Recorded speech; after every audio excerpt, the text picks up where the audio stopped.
सच्चिदानन्दरूपाय विश्वोत्पत्त्यादिहेतवे तापत्रयविनाशाय श्रीकृष्णाय वयं नुमः। यं प्रव्रजन्तमनुपेतमपेतकृत्यं द्वैपायनो विरहकातरयाजुहाव पुत्रेति तन्मयतया तर्भो विनेदोस्तं सर्वभूतहृदयं मुनिमानतोऽस्मि। निगमकल्पतरोर्गलितं फलं शुकमुखादिमितद्रवसंयुतं पिबत भागवतं रसमालयं मुहुरहो रसिका भुवि भावुका। ओम नमो भगवते वासुदेवाय। ओम श्री परमात्मने नमः। इस YouTube चैनल पे सभी भक्तगणों का हार्दिक स्वागत है, हार्दिक अभिनंदन है। राधे राधे। श्रीमद् भागवत महापुराण के दशम स्कंध में 49वां जिसमें कि श्री कृष्ण बलराम का मथुरा गमन का वर्णन किया गया है। श्री शुकवाच सुखोपविष्टः पर्यङ्के रामकृष्णोरुमानितः लेभे मनोरथान् सर्वान् पथीयान् सचकारः। श्री सुखदेव जी कहते हैं, भगवान श्री कृष्ण और बलराम जी ने अक्रूर जी का भली भांति सम्मान किया। वे आराम से पलंग पर बैठ गए। उन्होंने मार्ग में जो जो अभिलाषाएं की थी वे सब पूरी हो गई। किम लभ्यं भगवती प्रसन्ने श्रीनिकेतने तथापि तत्परा राजन् हि वाञ्छन्ति किंचन। परीक्षित, लक्ष्मी के आश्रय स्थान भगवान श्री कृष्ण के प्रसन्न होने पर ऐसी कौन सी वस्तु है जो प्राप्त नहीं हो सकती। फिर भी भगवान के परम प्रेमी भक्तजन किसी भी वस्तु की कामना नहीं करते। सायंतनाशनं कृत्वा भगवान देवकी सुतः शोढ़ेत शोभृतं कंसस्य प्रपच्छान्य किंचिकीर्षितं। देवकी नंदन भगवान श्री कृष्ण ने सायंकाल का भोजन करने के बाद अक्रूर जी के पास जाकर अपने स्वजन संबंधियों के साथ कंस के व्यवहार और उसके अगले कार्यक्रम के संबंध में पूछा। श्री भगवान उवाच तात सौम्यागतः कश्चित् स्वागतं भद्रमस्तु वः अपि स्वज्ञाति बंधुना मौनमीव मनामयम्। भगवान श्री कृष्ण ने कहा, चाचा जी आपका हृदय बड़ा शुद्ध है, आपको यात्रा में कोई कष्ट तो नहीं हुआ। स्वागत है, मैं आपकी मंगल कामना करता हूँ। मथुरा के हमारे आत्मीय सुहृद कुटुंबी तथा अन्य संबंधी सब कुशल सकुशल और स्वस्थ है न। किन्नूनः कुशलं पृच्छे एधमाने कुलामये कंसे मातुलनाम्यंग श्वाणां नस्तत् प्रजासु च। हमारा नाम मात्र का मामा कंस तो हमारे कुल के लिए एक भयंकर व्याधि है। जब तक उसकी बढ़ती हो रही है तब तक हम अपने वंश बालों और उनके बाल बच्चों का कुशल मंगल क्या पूछें। अहो अस्मद्भूर्भूरे पित्रोर्वृजीन मार्ययोः यद्धेतोः पुत्रमरणं यद्धेतोर्बन्धनं तयोः। चाचा जी हमारे लिए यह बड़ी खेद की बात है कि मेरे ही कारण मेरे निरपराध और सदाचारी माता पिता को अनेकों प्रकार की यातनाएं झेलनी पड़ी, तरह तरह के कष्ट उठाने पड़े और तो क्या कहूँ, मेरे ही कारण उन्हें हथकड़ी बेड़ी से जकड़कर जेल में डाल दिया गया तथा मेरे ही कारण उनके बच्चे भी मार डाले गए। दिष्ट्याद्य दर्शनं श्वानां मह्यं वह सौम्यकाङ्क्षितं संजातं वर्ण्यतां तात तवागमन कारणम। मैं बहुत दिनों से चाहता था कि आप लोगों में से किसी न किसी का दर्शन हो। यह बड़े सौभाग्य की बात है कि आज मेरी वह अभिलाषा पूरी हो गई। सौम्य स्वभाव चाचा जी, अब आप कृपा करके यह बतलाइए कि आपका शुभ आगमन किस निमित्त से हुआ है, किस कारण से हुआ है। शेषोवाच पृष्ठो भगवतां सर्वं वर्णयामास माधवः वैरानुबंधम यदुषो वसुदेव वधोद्यमम्। श्री सुखदेव जी कहते हैं, परीक्षित, जब भगवान श्री कृष्ण ने अक्रूर जी से इस प्रकार प्रश्न किया तब उन्होंने बतलाया कि कंस ने तो सभी यदुवंशियों से घोर बैर ठान रखा है। वह वसुदेव जी को मार डालने का भी उद्यम कर चुका है। यत संदेशो यदर्थम वा दूतः संप्रेषितः स्वयं यदुक्तं नारदेनास्य स्वजन्मान कंदुदुन्दुभे। अक्रूर जी ने कंस का संदेश और जिस उद्देश्य से उसने स्वयं अक्रूर जी को दूत बनाकर भेजा था और नारद जी ने जिस प्रकार वसुदेव जी के घर श्री कृष्ण के जन्म लेने का वृत्तांत उसको बता दिया था, सो सब कह सुनाया। श्रुत्वा क्रोरवचः कृष्णो बलश्च परवीरः प्रहस्य नंदं पितरं राज्ञादिष्टं विजज्ञतुः। अक्रूर जी की यह बात सुनकर विपक्षी शत्रुओं का दमन करने वाले भगवान श्री कृष्ण और बलराम जी हंसने लगे और इसके बाद उन्होंने अपने पिता नंद जी को कंस की आज्ञा सुना दी। गोपान समादिशत्सोऽपि गृह्यतां सर्वगोरसः उपायनानि न गृह्णीध्वं युज्यन्तां सकटानि च। तब नंद बाबा ने सब गोपों को आज्ञा दी कि सारा गोरस एकत्र करो, भेंट की सामग्री ले लो और छकड़े को जोड़ो। यास्यामः शो मधुपुरीं दास्यामो निपते रसान् दच्छामाशु महत पर्वं यान्ति जानपदा किल एवमा घोषयत् छत्रा नंदगोपः स्वगोकुले। कल प्रातःकाल ही हम सब मथुरा की यात्रा करेंगे और वहाँ चलकर राजा कंस को गोरस देंगे। वहाँ एक बहुत बड़ा उत्सव हो रहा है, उसे देखने के लिए देश की सारी प्रजा इकट्ठी हो रही है। हम लोग भी उसे देखेंगे। नंद बाबा ने गांव के कोतवाल के द्वारा यह घोषणा सारे ब्रज में करवा दी।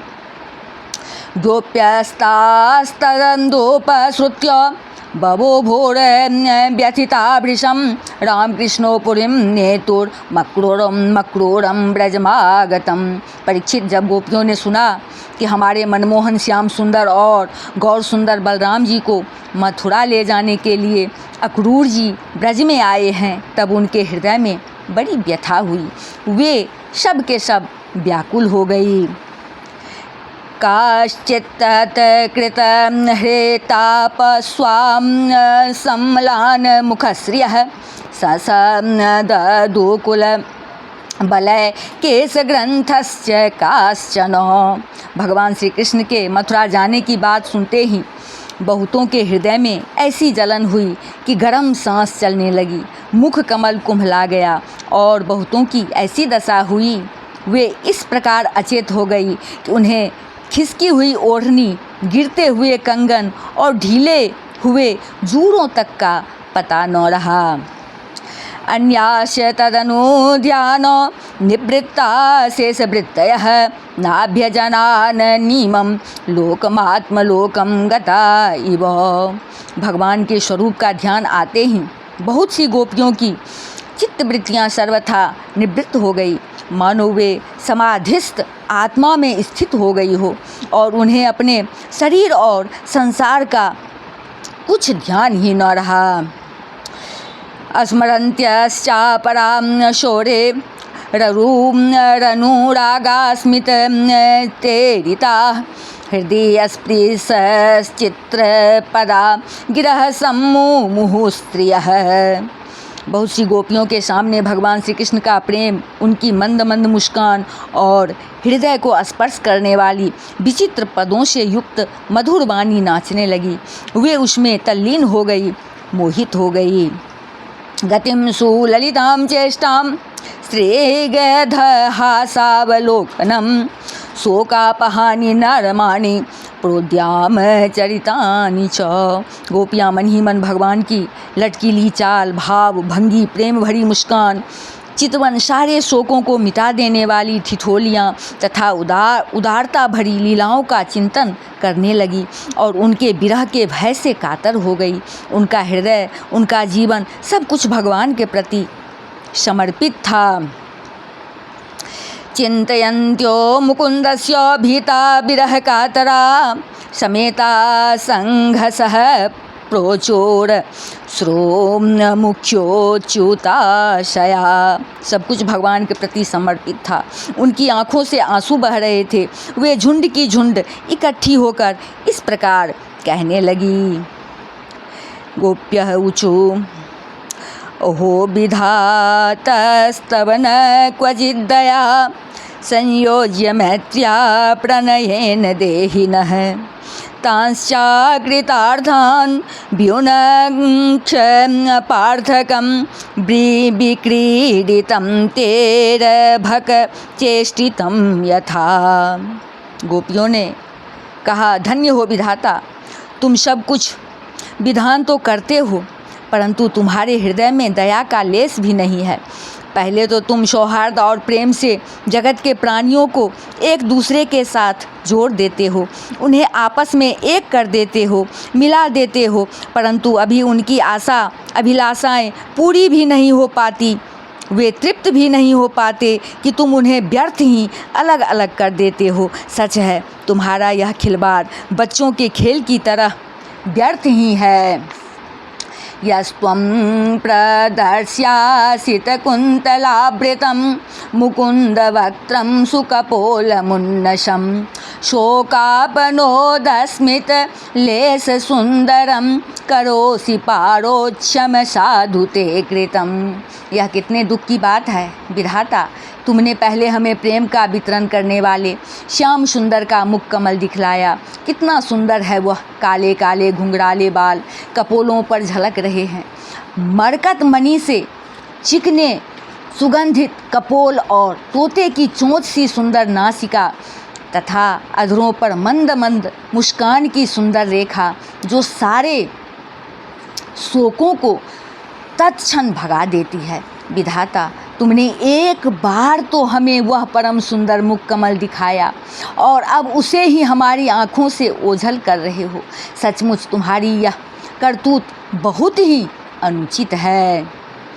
क्रूरस्त्वमक्रो रसमाख्ययास्मनोश्चक्षुर्हि दत्तं हरसे बताज्ञवत् येनेकदेशे खिलसर्गसौष्ठवं त्वदीयमद्राक्ष्मभयं मधुद्विषः। हम जानती हैं इसमें अक्रूर का दोष नहीं है, यह तो साफ तुम्हारी क्रूरता है। वास्तव में तुम ही अक्रूर के नाम से यहाँ आए हो और अपनी ही दी हुई आँखें तुम हमसे मूर्ख की भांति छीन रहे हो। इनके द्वारा हम श्याम सुंदर के एक एक अंग में तुम्हारी सृष्टि का संपूर्ण सौंदर्य निहारती रहती थी। विधाता, तुम्हें ऐसा नहीं चाहिए करना। न नंद शोनुः क्षणभंग सौहृदः समीक्षते न स्वकृतातुरावत विहाय गेहान् स्वजनान् सुतान् पतिं स्तं दास्य मध्योपगता नवप्रियः। अहो नंदनंदन, श्याम सुंदर को भी नए नए लोगों से नेह लगाने की चाट पड़ गई है। देखो तो सही, इनका सौहार्द, इनका प्रेम एक क्षण में ही कहाँ चला गया। हम तो अपने घर द्वार, स्वजन संबंधी, पति पुत्र आदि को छोड़कर इनकी दासी बन गए और इन्हीं के लिए आज हमारा हृदय शोकातुर हो रहा है, परंतु ये ऐसे हैं कि हमारी ओर देखते तक नहीं। सुखं प्रभाता रजनीयमाशिषः सत्या बभूवो पुरयोषितां ध्रुवं या सम्प्रविष्टस्य मुखं ब्रजस्पते पाश्चात्यपाङ्गोत्कलितस्मिताशवम्। आज की रात का प्रातःकाल मथुरा की स्त्रियों के लिए निश्चय ही बड़ा मंगलमय होगा। आज उनकी बहुत दिनों की अभिलाषाएं अवश्य ही पूरी हो जाएंगी जब हमारे ब्रजराज श्याम सुंदर अपनी तिरछी चितवन और मंद मंद मुस्कान से युक्त मुखारविंद का मादक मधु वितरण करते हुए मथुरापुरी में प्रवेश करेंगे। तब वे उसका पान करके धन्य धन्य हो जाएंगे। तासां मुकुन्दो मधुमञ्जुभासितैर्गृहीतचित्तः परमान्मनस्वयपि कथं पुनर्नः प्रतियास्यते वला ग्राम्या सलज्जस्मितविभ्रमेर्भ्रमन्। यद्यपि हमारे श्याम सुंदर धैर्यवान होने के साथ ही नंद बाबा आदि गुरुजनों की आज्ञा में रहते हैं, तथापि मथुरा की युवतियाँ अपने मधु के समान मधुर वचनों से इनका चित्त बरबस अपनी ओर खींच लेंगी और ये उनकी सलज्ज मुस्कान तथा विलासपूर्ण भाव भंगी से वहीं रम जाएंगे। फिर हम गंवार ग्वालिनों के पास ये लौटकर क्यों आने लगे, क्यों आएंगे। अद्यं ध्रुवं तत्र दृशो भविष्यते दाशार भोजान्धकवृष्णिसात्वतां महोत्सवः श्रीरमणं गुणास्पदं द्रक्ष्यन्ति ये चाध्वनिदेवकेषु तं। धन्य है आज हमारे श्याम सुंदर का दर्शन करके मथुरा के दासार, भोज, अंधक और वृष्णिवंशी यादवों के नेत्र अवश्य ही परम आनंद का साक्षात्कार करेंगे। आज उनके यहाँ महान उत्सव होगा। साथ ही जो लोग यहाँ से मथुरा जाते हुए रमा रमन, गुणसागर, नटनागर, देवकी नंदन श्याम सुंदर का मार्ग में दर्शन करेंगे वे भी निहाल हो जाएंगे, धन्य हो जाएंगे। मे तद्विधस्य करुणस्य नाम भोर्धक्रोड इत्येतदत्येव दारुणः यो श्रावणाश्वास्य सुदुःखितं जनं प्रियात् प्रियं नेष्यति पारमध्वनः। देखो सखी, यह अक्रूर कितना निष्ठुर, कितना हृदयहीन है। इधर तो हम गोपियाँ इतनी दुखित हो रही हैं और यह हमारे परम प्रियतम नंद दुलारे श्याम सुंदर को हमारी आँखों से ओझल करके बहुत दूर ले जाना चाहता है और दो बात कहकर हमें धीरज भी नहीं बंधाता, आश्वासन भी नहीं देता। सचमुच ऐसे अत्यंत क्रूर पुरुष का अक्रूर नाम नहीं होना चाहिए था।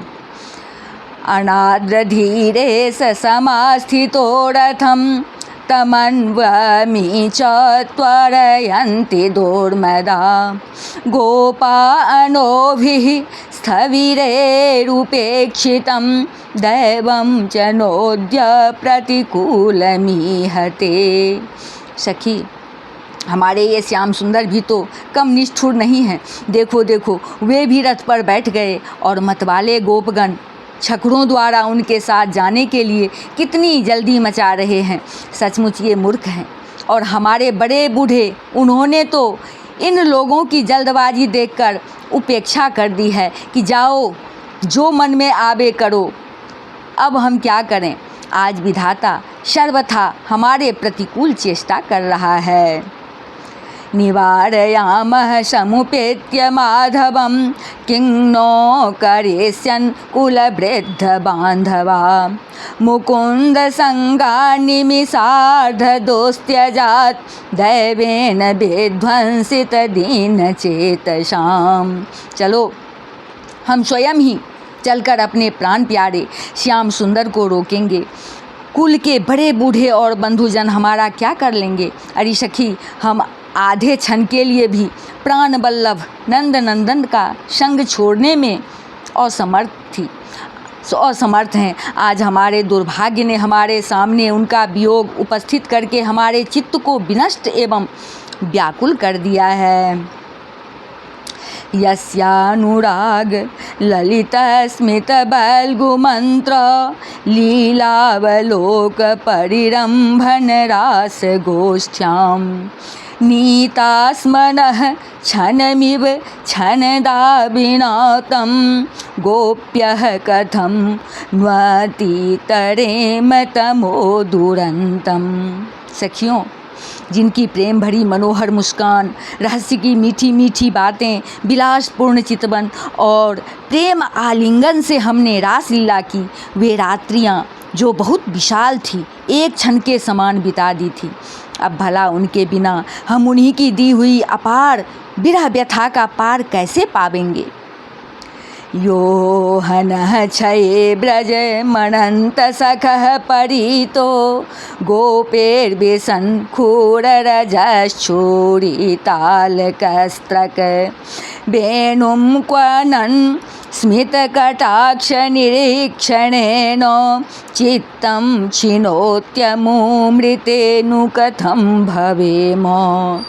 एक दिन की ही नहीं, प्रतिदिन की बात है। सायंकाल में प्रतिदिन वे ग्वाल बालों से घिरे हुए बलराम जी के साथ वन से गौएं चराकर लौटते हैं। उनकी काली काली घुंघराली अलकें और गले के पुष्पहार गौओं के खूर की रज से ढके रहते हैं। वे बांसुरी बजाते हुए अपनी मंद मंद मुस्कान और तिरछी चितवन से देख देख कर हमारे हृदय को बेध डालते हैं। उनके बिना भला हम कैसे जी सकेंगे। श्रीशुकुवाच एवं एवं ब्रुवाना विरहातुराभृशं ब्रजस्त्रियः कृष्ण विसक्तमानसा विसृज्य लज्जां रुरोधोष्म सोश्वरं गोविंद दामोदर माधवेति। श्री सुखदेव जी कहते हैं, परीक्षित, गोपियाँ वाणी से तो इस प्रकार कह रही थी, परंतु उनका एक एक मनोभाव भगवान श्री कृष्ण का स्पर्श उनका आलिंगन कर रहा था। वे विरह की संभावना से अत्यंत व्याकुल हो गई और लाज छोड़कर हे गोविंद, हे दामोदर, हे माधव इस प्रकार ऊंची आवाज़ से पुकार पुकार कर सुललित स्वर से रोने लगी। स्त्रीणामेवं रुदन्तीनामुदिते शबतर्यथ अक्रूरश्चोदयामास कृतमेत्रादिको रथम। गोपियाँ इस प्रकार रो रही थी। रोते रोते सारी रात बीत गई। सूर्योदय हुआ। अक्रूर जी संध्या वंदन आदि नित्य कर्मों से निवृत्त होकर रथ पर सवार हुए और उसे हाँक ले चले। गोपास्तमन्वसज्जन्त नन्दाद्या सकटेस्ततः आदायोपायनं भोरे कुंभान घोर संवृतान। नंद बाबा आदि गोपों ने भी दूध, दही, मक्खन, घी आदि से भरे मटके और भेंट की बहुत सी सामग्रियां ले ली तथा वे छकड़ों पर चढ़कर उनके पीछे पीछे चल दिए। गोप्यस्य दयितं कृष्ण मनुव्रज्यानुरञ्जिता प्रत्यादेशं भगवतः कांक्षन्त्यश्चावतस्थिरे। इसी समय अनुराग के रंग में रंगी हुई गोपियाँ अपने प्राण प्यारे श्री कृष्ण के पास गई और उनकी चितवन, मुस्कान आदि निरख कर कुछ कुछ सुखी हुई हैं। अब वे अपने प्रियतम श्याम सुंदर से कुछ संदेश पाने की आकांक्षा से वहीं खड़ी हो गई। तास्तथा तप्यतिर्वीक्ष्य स्वप्रस्थाने यदुत्तमः सान्त्वयामास स्वप्रेमे यास्यैति दोत्यकेः। यदुवंश शिरोमणि भगवान श्री कृष्ण ने देखा कि मेरे मथुरा जाने से गोपियों के हृदय में बड़ी जलन हो रही है, वे संतप्त हो रही हैं। तब उन्होंने दूत के द्वारा मैं आऊँगा यह प्रेम संदेश भेजकर उन्हें धीरज बंधाया। यावता लक्ष्यते केतुर यावत रेणुरथस्य च अनुप्रस्थापितात्मानो लेख्यानि वोपलक्षिता। गोपियों को जब तक रथ की ध्वजा और पहियों से उड़ती हुई धूल दिखती रही तब तक उनके शरीर चित्रलिखित से वहीं ज्यों के त्यों खड़े रहे, परंतु उन्होंने अपना चित्त तो मनमोहन प्राण वल्लभ श्री कृष्ण के साथ ही भेज दिया था। ता निराशा निवृत्तुर गोविंद विनिवर्तने विशोका हनि निर्ण्योर गायन्त्यः प्रियचेष्टितम्। अभी उनके मन में आशा थी कि शायद श्री कृष्ण कुछ दूर जाकर लौट आएंगे, परंतु जब नहीं लौटे तब वे निराश हो गई और अपने अपने घर चली आई। परीक्षित, वे रात दिन अपने प्यारे श्याम सुंदर की लीलाओं का गान करती रहती और इस प्रकार अपने शोक संताप को हल्का करती। भगवानपि संप्राप्तो रामाक्रोरयुतो नृप रथेन वायुवेगेन कालिंदी मघनासिनीम। परीक्षित, इधर भगवान श्री कृष्ण भी बलराम जी और अक्रूर जी के साथ वायु के समान वेग वाले रथ पर सवार होकर पापनाशिनी यमुना जी के किनारे जा पहुँचे। तत्रोप संप्रस्य पानीयं पीत्वा मृष्टं मणिप्रभं ब्रेक्ष खण्डमुपव्रज्य सरामो रथमाविशत। वहाँ उन लोगों ने हाथ मुंह धोकर यमुना जी का मरकत मणि के समान नीला और अमृत के समान मीठा जल पिया। इसके बाद बलराम जी के साथ भगवान वृक्षों के झुरमुट में खड़े रथ पर सवार हो गए। अक्रोरस्तावूपामन्त्र्य निवेश्य च रथोपरि कालिन्द्या हृदयमागत्य स्नानं विधिवदाचरत्। अक्रूर जी ने दोनों भाइयों को रथ पर बैठाकर उनसे आज्ञा ली और यमुना जी के कुंड पर आकर वे विधिपूर्वक स्नान करने लगे। निमज्य तस्मिन् सलिले जपन ब्रह्म सनातनम तावेव ददृशे अक्रूरो रामकृष्णो समन्वितो। उस कुंड में स्नान करने के बाद वे जल में डुबकी लगाकर गायत्री का जप करने लगे। उसी समय जल के भीतर अक्रूर जी ने देखा कि श्री कृष्ण और बलराम दोनों भाई एक साथ ही बैठे हुए हैं। तो रथस्थो कथमिह सुतावानक दुन्दुभे तहिरे श्वेत श्येन्दने न स्त इत्यो न मज्य व्यचष्टसः। अब उनके मन में यह शंका हुई कि वसुदेव जी के पुत्रों को तो मैं रथ पर बैठा आया हूँ, अब वे यहाँ जल में कैसे आ गए? जब यहाँ हैं तो शायद रथ पर नहीं होंगे। ऐसा सोचकर उन्होंने सिर बाहर निकाल कर देखा।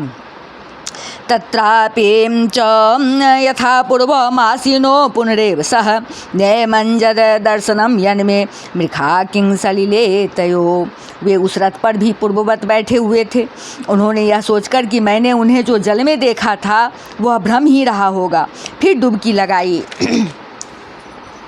भूयस्तत्रापि सोमद्राक्षे स्तूयमान महेश्वरम सिद्धचारण गंधर्वेर सुरेर नर्तक कंधरे। परंतु फिर उन्होंने वहाँ भी देखा कि साक्षात अनंत देव श्री शेष जी विराजमान हैं और सिद्धचारण गंधर्व एवं असुर अपने अपने सिर झुकाकर उनकी स्तुति कर रहे हैं। सहस्रशीर्षं देवं सहस्रफणमौलिनं नीलांबरं विषश्वेतं श्रृंगे श्वेतमिव स्थितं। शेष जी के 1000 सिर हैं और प्रत्येक फण पर मुकुट सुशोभित है। कमल नाल के समान उज्ज्वल शरीर पर नीलांबर धारण किए हुए हैं और उनकी ऐसी शोभा हो रही है मानो सहस्र शिखरों से युक्त श्वेतगिरि कैलाश शोभायमान हो। तस्योत्संगे घनश्यामं पीतकोशेयवाससं पुरुषं चतुर्भुजं शांतं पद्मपत्रारुणे क्षणम्। अक्रूर जी ने देखा कि शेष जी की गोद में श्याम मेघ के समान घनश्याम विराजमान हो रहे हैं। वे रेशमी पीताम्बर पहने हुए हैं। बड़ी ही शांत चतुर्भुज मूर्ति है और कमल के रक्त दल के समान रत्नारे नेत्र हैं। चारो प्रसन्नवदनं चारुहास निरीक्षणं शुभ्रोन्नशं चारुकर्णं शुकपोलारुणाधरम्। उनका बदन बड़ा ही मनोहर है और प्रसन्नता का सदन है। उनका मधुर हास्य और चारु चितवन चित्त को चुराने वाली है। भौहें सुंदर और नासिका तनिक ऊंची तथा बड़ी ही सुधर और सुंदर है। सुंदर कान, कपोल और लाल लाल अधरों की छटा निराली है। प्रलम्ब पीवरभुजं तुङ्गाशोरस्थलश्रियं कम्बुकण्ठं निमनाभिं बले मत पल्लवोदरम। बाहें घुटनों तक लंबी और हृष्टपुष्ट है, कंधे ऊंचे और वक्ष स्थल लक्ष्मी जी का आश्रय स्थान है। शंख के समान उतार चढ़ाव वाला सुडोल गला, गहरी नाभि और त्रिबली युक्त उधर पीपल के पत्ते के समान शोभायमान है। बृहत कटित कटित श्रोणीकर भोरुदवाद्वयान्वितं चारुजानुयुगं चारु जंघायुगल संयुतम। स्थूल कटि प्रदेश और नितंब हाथी की सूंड के समान जांघें, सुंदर घुटने एवं पिंडलियां हैं। एड़ी के ऊपर की गांठें उभरी हुई है और लाल लाल नखों से दिव्य ज्योतिर्मय किरणें फैल रही है।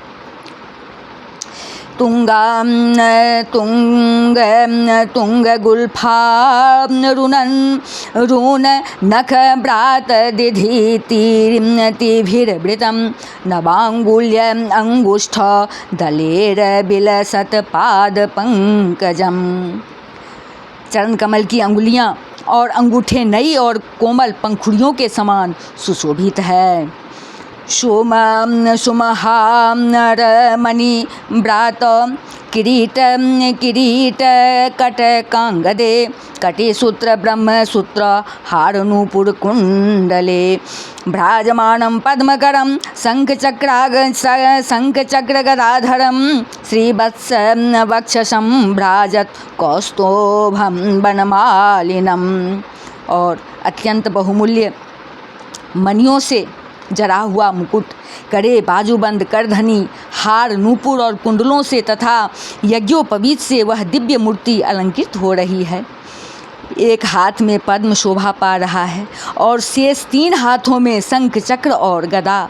वक्ष स्थल पर श्रीवत्स का चिन्ह, गले में कौस्तुभ मणि और बनमाला लटक रही है। शूनंदनंदन प्रमुखे पार्षदे सनकादिभिः सुरेशेर ब्रह्मरुद्राद्यैर् नवभेश्च द्विजोत्तमैः प्रह्लाद नारद वशो प्रमुखेर भागवतोत्तमे स्तूयमानं पृथग भावेर वचोभिर्मलात्मभिः। नंद, सुनंद आदि पार्षद अपने स्वामी सनकादि, परम ऋषि, परब्रह्म, ब्रह्मा, महादेव आदि देवता, सर्वेश्वर, मरीचि आदि 9 ब्राह्मण, प्रजापति और प्रहलाद, नारद आदि भगवान के परम प्रेमी भक्त तथा 8 वसु अपने परम प्रियतम भगवान समझकर भिन्न भिन्न भावों के अनुसार निर्दोष वेदवाणी से भगवान की स्तुति कर रहे हैं।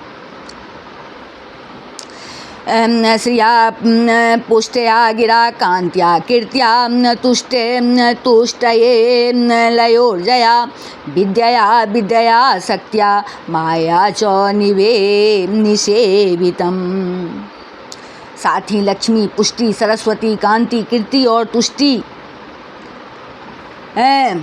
अर्थात ऐश्वर्य, बल, ज्ञान, श्री, यश और वैराग्य, ये खडेश्वर्य रूप शक्तियाँ, इला संधिनी रूप पृथ्वी शक्ति, ऊर्जा, लीला शक्ति, विद्या, अविद्या, जीवों के मोक्ष और बंधन में कारण रूपा वही रंग शक्ति, आह्लादनी, संबित, अंतरंगा शक्ति और माया आदि शक्तियाँ मूर्तिमान होकर उनकी सेवा कर रही हैं।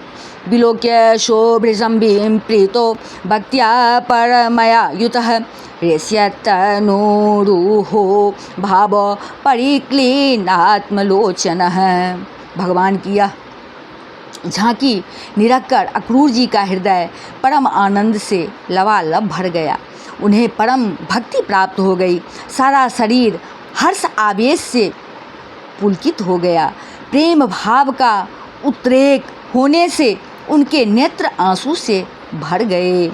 गिरा गदगदयास्तोषित सत्वमालम्ब्य सात्वतः प्रणम्य मुन धारवहितः कृतांजलि पुटः सने। अब अक्रूर जी ने अपना साहस बटोरकर भगवान के चरणों में सिर रखकर प्रणाम किया और वे उसके बाद हाथ जोड़कर बड़ी सावधानी से धीरे धीरे गदगद स्वर से भगवान की स्तुति करने लगे। इति श्रीमद्भागवते महापुराणे पारमहंस्यां संहितायां दशम स्कंदे पूर्वार्धे अक्रूर प्रतियाने एकोनचत्वारिंशोऽध्यायः। बोल वृंदावन बिहारी लाल की जय, राजा रामचंद्र की जय, अम्बा जनकनंदनी की जय, भास्कर भगवान की जय, बजरंगबली की जय, उमापति महादेव की जय, श्रीमद्भागवत महापुराण की जय। बोलिए सब संतन की जय। जय जय श्री राधे।